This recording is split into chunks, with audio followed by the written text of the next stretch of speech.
Hello everybody and welcome to the channel Retino. So my name is Tapo Omar and in today's video we are going to discuss aluminium. तो aluminium हम लोग पूरा iron खत्म करके आ गए हैं, पूरी तरीके से हमने पढ़ लिया है कि भाई लोहा क्या होता है, आयरन क्या होता है। तो आयरन खत्म करने के बाद नेक्स्ट जो एलिमेंट आता है वो होता है एल्यूमिनियम। एल्यूमिनियम के बारे में जितनी बात करें उतनी कम है, क्योंकि ये one of the most abundant element earth में पाया जाने वाला होता है। मतलब सबसे ज्यादा पाया जाने वाला अर्थ में एक एलिमेंट यही होता है, बहुत ज्यादा इंपॉर्टेंट होता है ये। इसकी metallurgy is the most important metallurgy amongst all the elements. सारे एलिमेंट्स में सबसे ज्यादा इंपॉर्टेंट मेटलर्जी इसकी होती है, क्योंकि ये ऐसा मेटल है जो हर जगह पे कहीं ना कहीं यूज हो रहा है आज के टाइम पे। और इसकी मेटलर्जी का इंपॉर्टेंट होने का एक बहुत ही प्यारा तरीका से बताते हैं, थोड़ा सा हिस्ट्री में जानते हैं। तो अगर हम मतलब बात करें हिस्ट्री में, तो ये बात है बड़े ही पुराने टाइम की, जैसे कि 1800s की बात है, 1827 से 1850s की कुछ बात है, जिस टाइम पे एल्यूमिनियम डायमंड से भी ज्यादा प्रीशियस माना जाता था। मतलब उस टाइम के अकॉर्डिंग एल्यूमिनियम एक ऐसा मेटल था जो मतलब हीरे वगैरह से भी ज्यादा प्रीशियस माना जाता था। इसका रीजन क्या है? क्योंकि इसकी मेटलर्जी बड़ी टफ, इसको एक्सट्रैक्ट करना बड़ा टफ था। ये भाई आपको तो पता है मेटलर्जी के बारे में, इजी तरीका तो जानते ही हो कि जो हमारे जितने भी मेटल्स होते हैं वो पाए जाते हैं, ज्यादातर वो कंबाइंड स्टेट में पाए जाते हैं। तो यानी कि किसी ना किसी से मिला हुआ है, कभी ऑक्साइड से, कभी कार्बोनेट से, कभी सल्फाइड से। इसकी मेटलर्जी करनी है, क्योंकि भाई जहां एल्यूमिनियम यूज होगा वो तो एल्यूमिनियम का प्योर फॉर्म होगा, है ना। ठीक है, तो आप ये समझिए कि जो चीज महंगी बनेगी वो चीज महंगी बिकेगी, यही तो होता है। इसको बनाना बड़ा ही मुश्किल एक टास्क होता था उस टाइम पे, क्योंकि इसको बनाने के लिए हीट कुछ 2000 के ऊपर, 4000 के ऊपर चाहिए पड़ रही है। मतलब बहुत ज्यादा प्रॉब्लम्स थी इसको एक्सट्रैक्ट करने में, जो हम मेटलर्जी जब पढ़ेंगे तो बहुत इंटरेस्टिंग तरीके से आपको समझ में आएगा। तो ये कहानी हुआ करती है कि एल्यूमिनियम जो है वो पहले के टाइम का एक डायमंड, हीरा माना जाता है, बहुत पहले की बात है ये। तो उस टाइम पे एल्यूमिनियम हीरे की तरह माना जाता था, क्योंकि एल्यूमिनियम को एक्सट्रैक्ट करना, एल्यूमिनियम को प्योर फॉर्म में निकालना एक बहुत बड़ा टास्क हुआ करता था। ठीक है, तो इस तरीके से एल्यूमिनियम की ये कहानी थी। आज के टाइम पे एल्यूमिनियम के बारे में आप क्या समझते हो? तो आप बोलोगे मैम एल्यूमिनियम, हम तो एल्यूमिनियम की फॉइल पेपर यूज करते हैं, है ना। मतलब एल्यूमिनियम आज के टाइम पे इतना आसान हो गया, इतना आसान हो गया एक्सट्रैक्ट करना, कि आज एल्यूमिनियम हर जगह यूज हो रहा है, सस्ते तरीके से यूज हो रहा है, कोई बहुत कॉस्टली नहीं होता, क्योंकि ये इसका एक्सट्रैक्शन की स्ट्रैटेजी हमको पता चल गई। हमें पता चल गया इसको किस तरीके से बनाए कि हमें पैसा कम लगे और आसानी से ये बन जाए। तो एक्सट्रैक्शन तो खैर बाद में बात करेंगे, फिलहाल बात हो रही है सिर्फ एल्यूमिनियम। ये ऐसा मेटल है जो बहुत ज्यादा पाया जाता है अर्थ में। तो सोचो इतना ज्यादा पाया जाता था तब भी इतना महंगा होता था, क्योंकि इसकी एक्सट्रैक्शन नहीं हो पा रही थी। तो पाया तो ये ज्यादा जाता था, बट उस टाइम पे भी सबसे ज्यादा पाया जाता था, कह सकते हैं उस टाइम पे भी ये मोस्ट अबेंडेंट था एक तरीके से। But extraction was difficult, which become the reason behind its cost, its high cost we can say. तो बेचने के लिए वो इसलिए महंगा हो गया था क्योंकि उसका एक्सट्रैक्शन नहीं हो पा रहा था। इतने हाई टेम्परेचर की जरूरत पड़ रही थी एक्सट्रैक्शन में कि उतनी हाई टेम्परेचर में आधा ज्यादा एल्यूमिनियम तो ऐसे ही वेपराइज हो जा रहा था। इतना हाई टेम्परेचर सोचिए, तो उतने हाई टेम्परेचर में एल्यूमिनियम को एक्सट्रैक्ट करने का कोई रीजन नहीं बनता था। तो इसीलिए ज्यादा होने के बावजूद ये महंगा हो जाता था। आज के टाइम पे hall Harold's process, hoops process, कई प्रोसेस ऐसे आ गए हैं, ऐसे प्रोसेस साइंटिस्ट ने कह सकते हैं बना दिए हैं, जिससे ऐसी मशीनरीज का यूज करने लगे, ऐसे हम लोग कह सकते हैं सॉल्वेंट्स का यूज करने लगे हैं, जिससे इसको एक्सट्रैक्ट करना ना कि केवल आसान बट बहुत ज्यादा चीप हो गया है। बहुत सस्ते तरीके से इसको बनाया जा सकता है, कई चीजों को यूज करके रीयूज किया जा सकता है, जो आप मेटलर्जी में काफी ज्यादा जानोगे। सो स्टार्ट करते हैं एल्यूमिनियम के बारे में जानना। ये मेटल जो है इसका सिंबल होता है एल, एल्यूमिनियम सिंपल। इसका पहला और सेकंड लेटर यूज करके इसके सिंबल को डेराइव किया गया है। तो इसका सिंबल होता है एन, सिंबल इज एन। ठीक है, एटॉमिक नंबर की बात करें तो इसका एटॉमिक नंबर कितना होता है? Atomic number is 13, atomic number is 13। ठीक है, अगर इसका एटॉमिक नंबर 13 है तो मतलब इसमें क्या है? मतलब it is consist of 13 electrons and 13 protons, है ना। Z equals to P equals to, सुना होगा जितना एटॉमिक नंबर उतने नंबर ऑफ इलेक्ट्रॉन्स और उतने नंबर ऑफ प्रोटॉन्स। ठीक है, इलेक्ट्रॉनिक कॉन्फ़िगरेशन क्या होगी? इलेक्ट्रॉनिक कॉन्फ़िगरेशन होती क्या है? होती है K L M N। ये 4 शेल्स में किसमें कितने इलेक्ट्रॉन जाएंगे ये आपको बताना होता है ना। तो एल्यूमिनियम को जरा ब्रेक करते हैं जल्दी से। पहले शेल में कितने इलेक्ट्रॉन जा सकते हैं? केवल और केवल 2 इलेक्ट्रॉन। दूसरी शेल में कितने इलेक्ट्रॉन्स जा सकते हैं? तो केवल और केवल 8 इलेक्ट्रॉन्स, है ना। तो जिसमें जितने इलेक्ट्रॉन जा सकते हो फिल कर दो। कितने इलेक्ट्रॉन्स बच गए? 2 एक में जा सकते हैं, 8 दूसरे में जा सकते हैं, 3 इलेक्ट्रॉन बच गए, तो यहाँ पे रख दिया 3 इलेक्ट्रॉन। मतलब अगर क्वेश्चन है एल्यूमिनियम की वैलेंस शेल में कितने इलेक्ट्रॉन है, कितने वैलेंस इलेक्ट्रॉन एल्यूमिनियम में है, तो आप बोलोगे 3 वैलेंस इलेक्ट्रॉन्स आर देयर। क्यों? क्योंकि लास्ट शेल के इलेक्ट्रॉन देखे जाते हैं। अच्छा, आपको पता है बैलेंस इलेक्ट्रॉनिक नेक्स्ट पॉइंट में क्यों लिखा है, क्यों लिखा रहता है हर जगह? क्योंकि आपको एक चीज जाननी है कि जब भी कोई मेटल, कोई भी एलिमेंट, बल्कि कोई भी एलिमेंट कंपाउंड बना रहा है, कोई भी एलिमेंट बॉन्ड बना रहा है, तो वो अपनी आखिरी शेल से ही बना रहा है। आखिरी शेल में ही लेना देना इलेक्ट्रॉन्स का हो रहा है, इसी वजह से आखिरी शेल के इलेक्ट्रॉन्स को बड़ी इंपॉर्टेंस मिलती है, क्योंकि उसकी वजह से कंपाउंड बन सकता है, ठीक, उसकी वजह से बॉन्ड बन रहा होता है। बीच वाले इलेक्ट्रॉन तो बेचारे मासूम होते हैं, उनका इतना ज्यादा रोल प्ले नहीं होता। ठीक है, रिएक्टिविटी की बात करें तो yes, aluminium is a reactive metal. It is a reactive metal.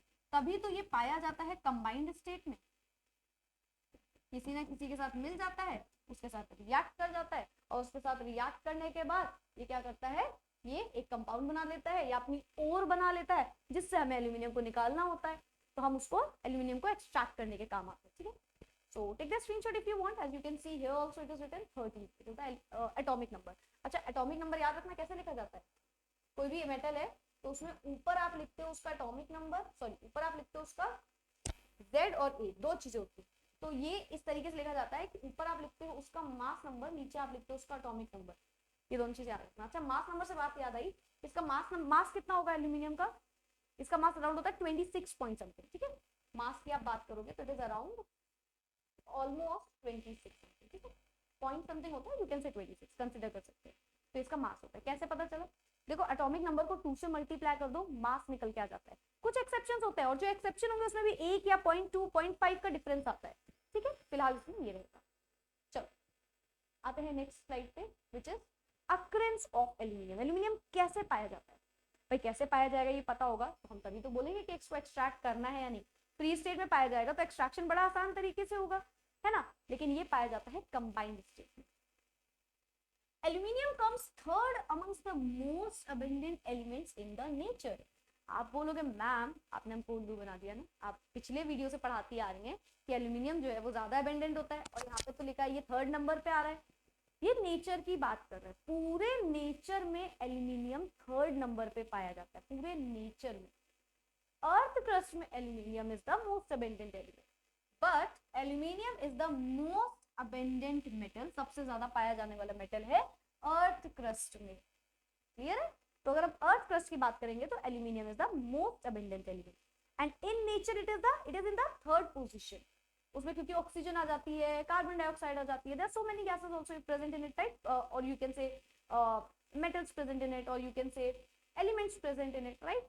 तो बहुत सारी चीजें आ जाती है, लेकिन अर्थ क्रस्ट की बात करें तो सबसे ज्यादा पाया जाने वाला एलिमेंट हमारा एल्यूमिनियम ही है। उसके बाद आयरन, सिलिकॉन, ये सब बाद में आते हैं।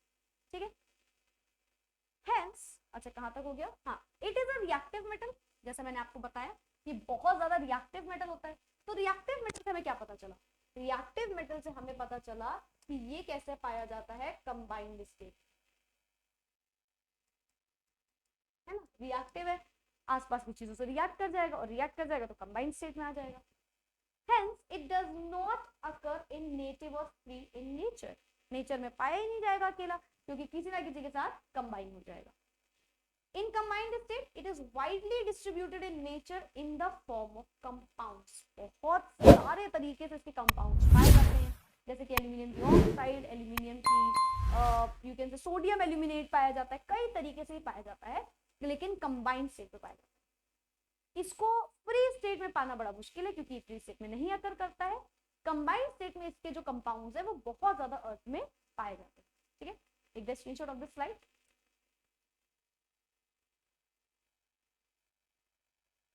ओके, चलो नेक्स्ट स्लाइड पे आते हैं, which is common ores of aluminium.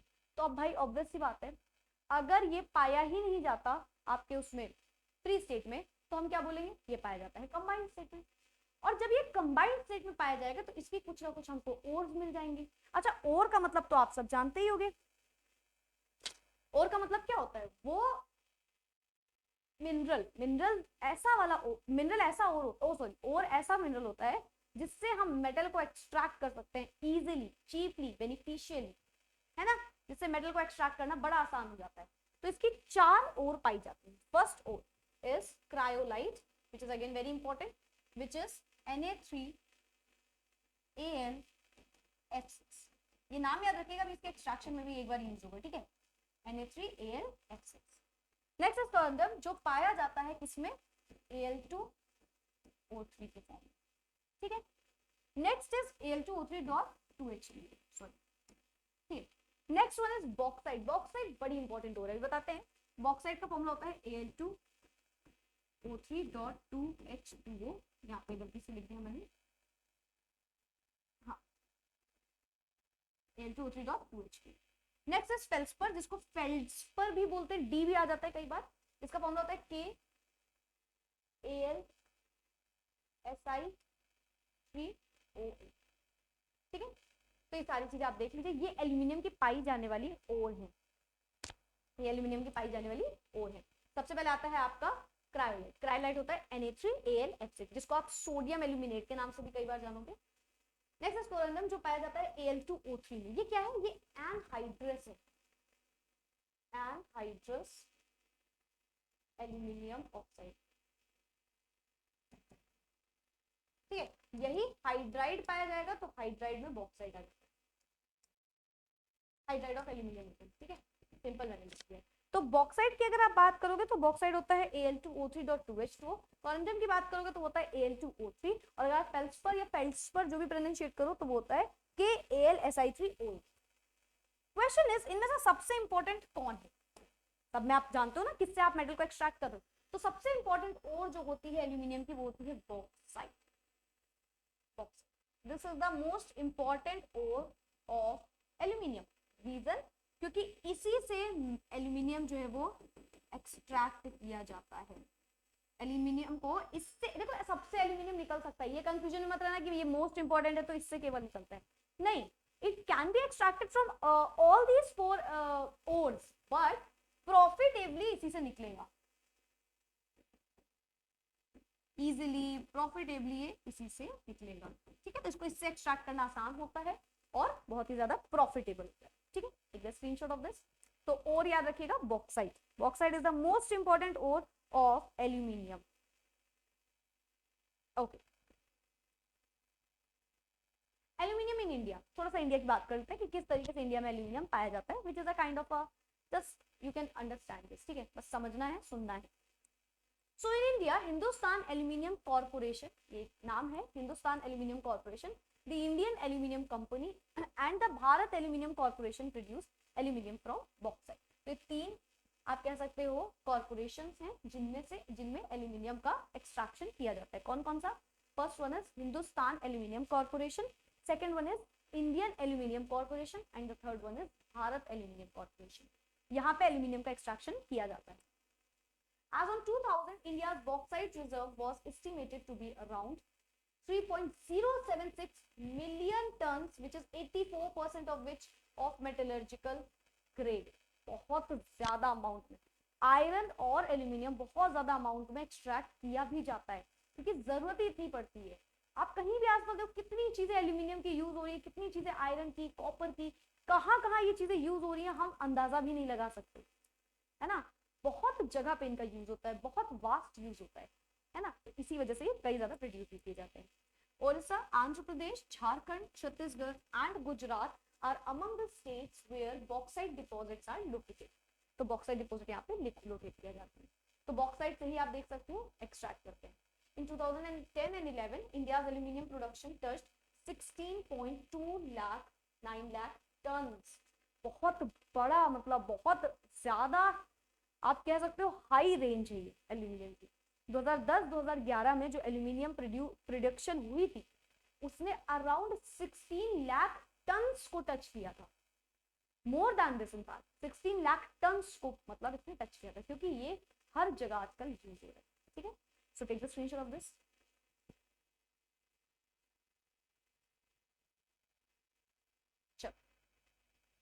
अगर हम बात करें, आप सोचोगे कि मैम बॉक्साइट से ही क्यों एल्यूमिनियम निकाला जाता है ना, सोच सकते हो भाई, बिल्कुल सोच सकते हो कि बॉक्साइट से ही एल्यूमिनियम क्यों निकाला जाता है।